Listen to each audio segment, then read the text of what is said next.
Tibb Universitetinin Onkoloji Klinikasının baş həkimi, Onkologiya kafedrasının dosenti Tamara Quliyeva ilə müzakirə aparacaq. Xoş gəlmişsiniz Tamara xanım. Çox sağ olun, hamınızı salamlayıram, tamaşaçılarımızı da salamlayıram. Çox sağ olun dəvətinizə görə. Çox sağ olun. Tamara xanım, ilk olaraq elə az öncə təqdim edilmiş süjetdən başlayayım. Bəli. Peyvəndi, onkoloji xəstəliklərin peyvəndi ümumiyyətlə varmı və bu ümumiyyətlə bu onkologiya sahəsində bir yenilik kimi, bir inqilabi bir yenilik kimi qəbul edə bilərikmi bunu, əgər tətbiq olunarsa? Bəli, onkologiyada əslində peyvəndləşmə çoxdan mövcuddur və öncə səslənən bu, siz dediyiniz o yol qəzası barədə məlumata görə demək istəyirdim ki, elə onkoloji xəstəliklərdən ölüm, yol qazalarından və ürək çatmamazlıqdan sonra 3-cü yerdə durur, çox təəssüf olsun ki, bəli.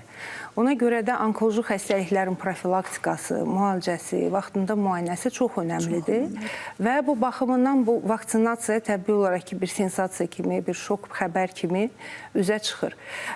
Qaldı ki, anonsda səslənən o Rusiyada bəli, icra olunan o artıq şimal qonşumuzda, bəli. Bəli, ondan da danışmaq istəyirəm. Yəqin ki, söz Neo-Onkovak'dan gedir. Bu vaksinanın təsdiqi keçən ilin noyabr ayından alınıbdır. Yəni, hər bir vaksinanı, hər bir yeni müalicə üsulunu tətbiq etməkdən qabaq təbii olaraq ki, o bir sınaqdan keçməlidir. Və o sınaqlardan keçəndən sonra Səhiyyə Naziri icazə verir ki, bu vaksinanı geniş şəkildə istifadə etmək və bu Neo-Onkovak vaksinası ilk öncə onu deməliyəm ki, bu müalicəvi vaksinadır. Yəni, profilaktik vaksin deyil. Və ilk dəfə bu vaksinanı istifadə ediblər. Fərqi nədir onun? Deyəcəm, ilk dəfə bu vaksinanı istifadə ediblər bu ildə. Bu ilin aprelində 60 yaşında bir kişi pasiyentdə melanoma ilə əziyyət çəkən Rusiyada. Yəni, biri var ki, biz vaksinanı onkoloji xəstəliyi qabaqlamaq üçün, profilaktika üçün, hər hansı bir... Yüngül keçirtmək üçün. Hətta heç xəstələnməsin deyə vururuq. Burada isə insan müalicə alır, immunoterapiya alır. Siz bilirsiniz ki, yəqin eşitmişsiniz ki, melanoma, yəni o xallardan el arasında deyirik, xallardan əmələ gələn bədxassəli şiş, bu onkologiyanın ən aqressiv şişlər qrupuna aiddir.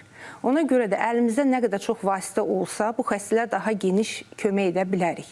Bəli, bu insan immunoterapiya alıb. İmmunoterapiya da çox təəssüf olsun ki, maddi baxımdan çox yüklü bir müalicədir və heç bir ölkənin sığortası belə o immunoterapiyanı dəstəkləyə bilmir. Çünki doğrudan da çox bahalı, innovativ preparatlardır.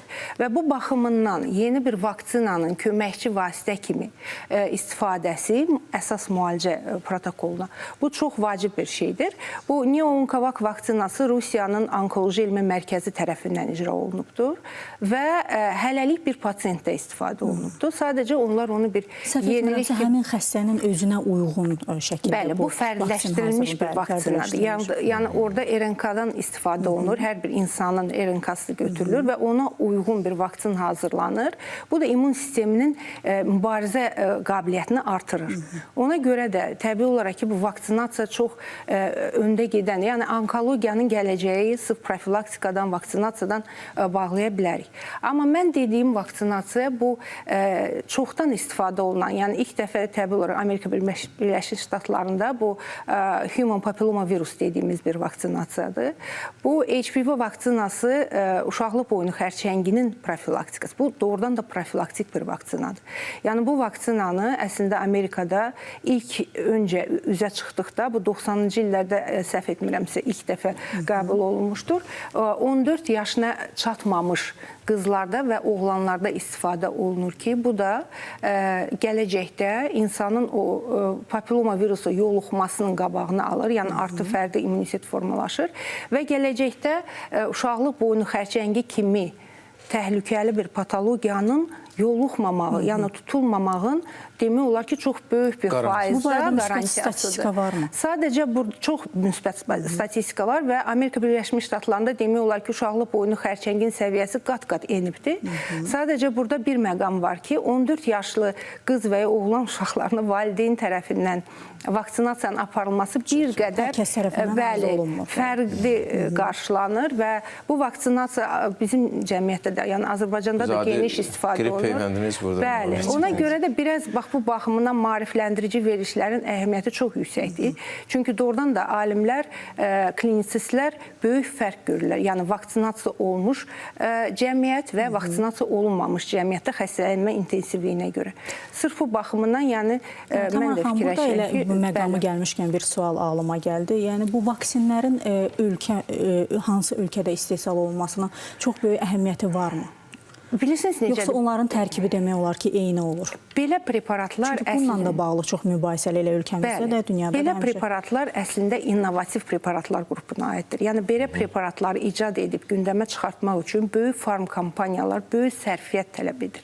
Ona görə də aparıcı ölkələr adətən bu vaksinaları icad edir, bu vaksinaları gələcəkdə də istifadə edir. Yəni burada Amerika Birləşmiş Ştatlarıdır, Britaniyadır, İngiltərədir və s. Üzr istəyirəm, Almaniyadır və s. Amma növbəti etapda, yəni həmin vaksinanı başqa ölkələrdə alıb da öz adından istifadə edə bilər.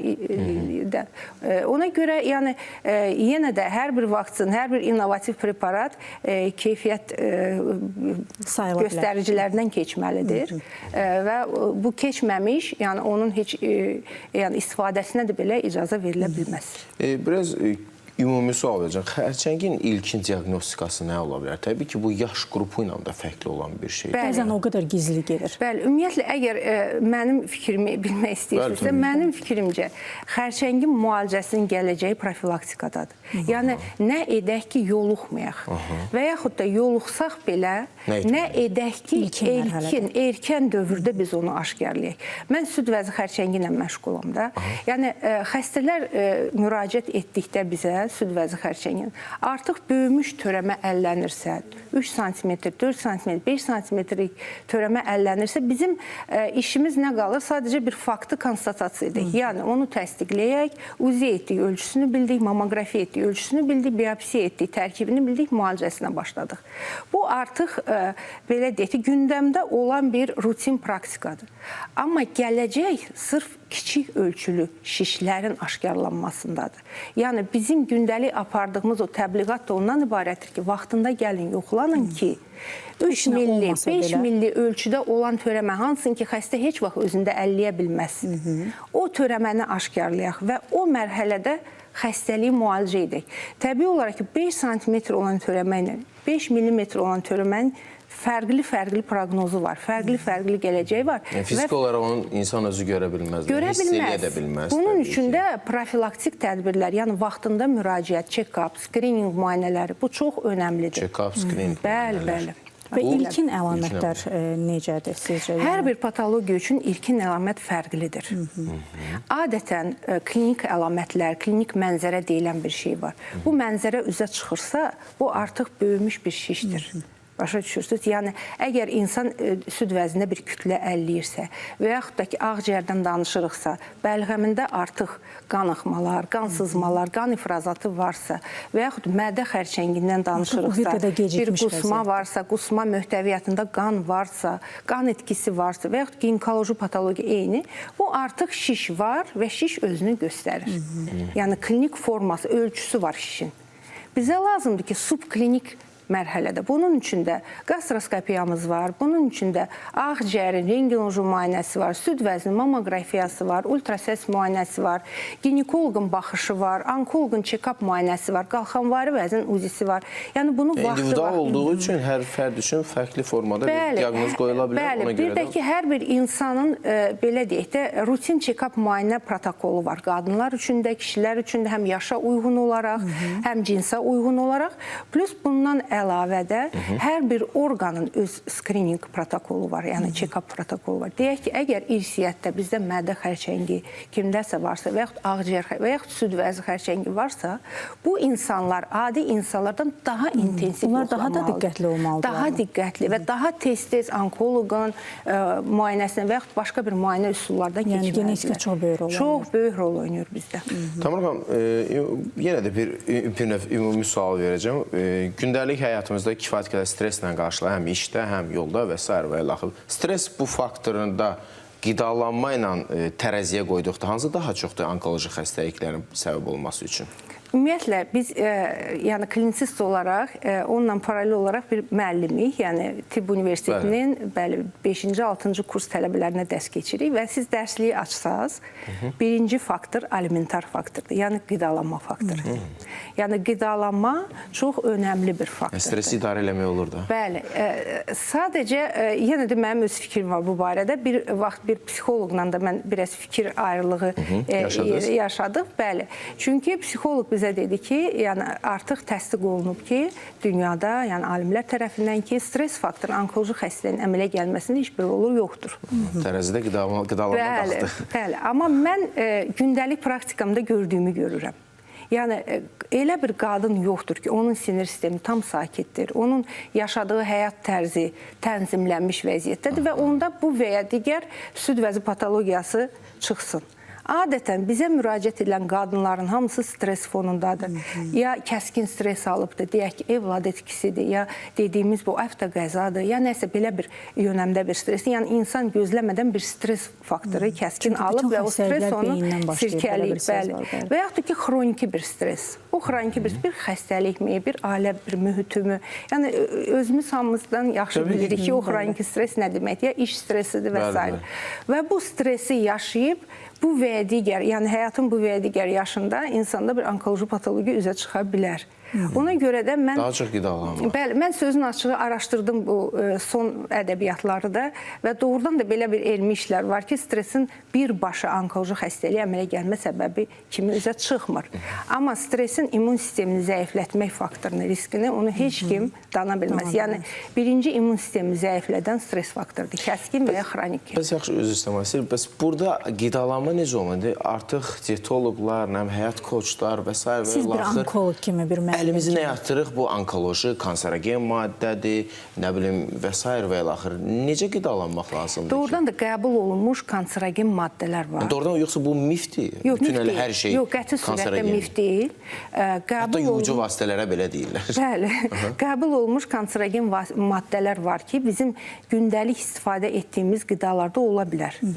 Ona görə misal çəkə bilərsiniz. Misal üçün, onu hamı bilir, artıq geniş yayılmışdır. Tez həzm olunan karbohidratlar, ondan fast foodlarda olan, ondan sonra heyvani piylərdən, heyvani ətdən, bəli, yağlardan istifadəsi. Yəni, belə deyək də, onkologiyanın profilaktikası Aralıq dənizinin dietasıdır. Aralıq dənizinin diyetası da nədir? Balıq məhsullardan daha geniş istifadə olmaq, tərəvəzlərdən, meyvələrdən daha geniş istifadə etmək, ondan sonra... Bizim də Xəzər dənizi. Bəli, bitki yağlardan daha geniş istifadə etmək. Bunlar hamısı doğrudan da öz əksini tapır. Amma tək qidaya bağlamaq olmur. Çünki onkoloji patologiyaların, bir çox onkoloji patologiyaların əsasında genetik faktor.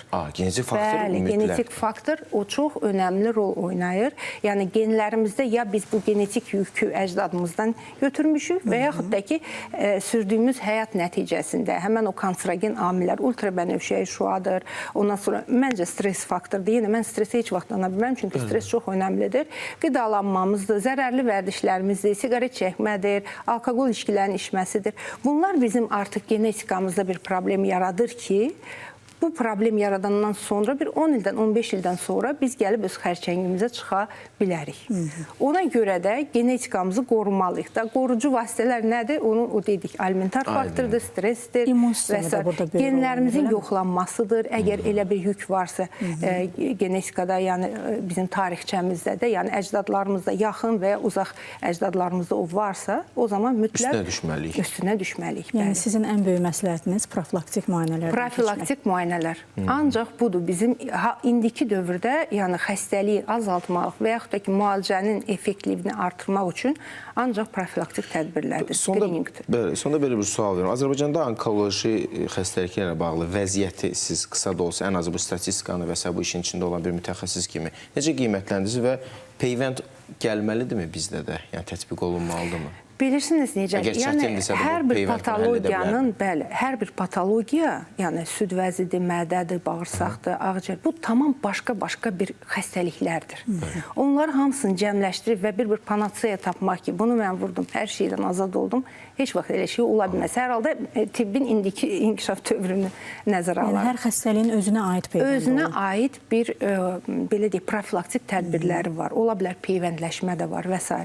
Ona görə də yəni bizdə də elm geri qalmır. Yəni bizdə bu baxımdan çox geniş işlər gedir. Sadəcə yenə də deyirəm, biraz həyatımıza real yanaşaq. Yəni biz vaxtında müayinəmizi edək. Alimlər öz sözünü nə vaxtsa deyəcək və nə vaxtsa bir peyvənd çıxardacaq ki, doğrudan da bizim əhalini bu qorxunc patologiyadan qoruyaq. Qaldı ki, Azərbaycanda onkoloji xəstəliklərin durumu. Burada bilirsiniz, iki başlı bir vəziyyətdir. Yəni mən süd vəzində göstərim. Mən həmişə tələbələrə deyirəm ki, süd vəzi o qədər nümunəvi orqandır ki, bunda bütün onkologiya problemlərini müzakirə etmək olar. Dünyada vəziyyət nə yerdədir? Deyək ki, bu skrining müayinələri artdıqca süd vəzinin xəstələnmə intensivliyi artır. Yəni aşkarlanmağı intensivliyi artır. Nəyə görə? Çünki biz daha detallı, daha erkən mərhələdə, əgər əvvəl 3 xəstəni deyək ki, müayinə edirdiksə, bu mamografiyanın gündəmə çıxmasıyla biz artıq 13 xəstə çıxardırıq və rəqəmlərlə artım müşahidə edirik. Amma əslində biz erkən mərhələdə xəstəni aşkarlayırıq və burada müalicənin nəticəsinə və onkologiyada 5 illik sağ qalma intensivliyi var. Yəni 5 il ərzində 5 il keçdisə, deməli bəli, 5 il ərzində 100% müalicə olunan xəstədən neçə faizi 5 illik yaşama müddətini keçib. Bu ən vacib göstərici budur. Buna nail ola bilir deyək. Təbii olaraq nail olur, çalışırıq. Dediyiniz erkən mərhələdə yəqin. Bəli, erkən mərhələdə. Təşəkkür edirəm Tamara xanım, kifayət qədər yəni dolğun məlumat oldu bu xərçəng barədə, ölkəmizdə xərçəngdə olan hazırda vəziyyət barədə və s. və ilaxır.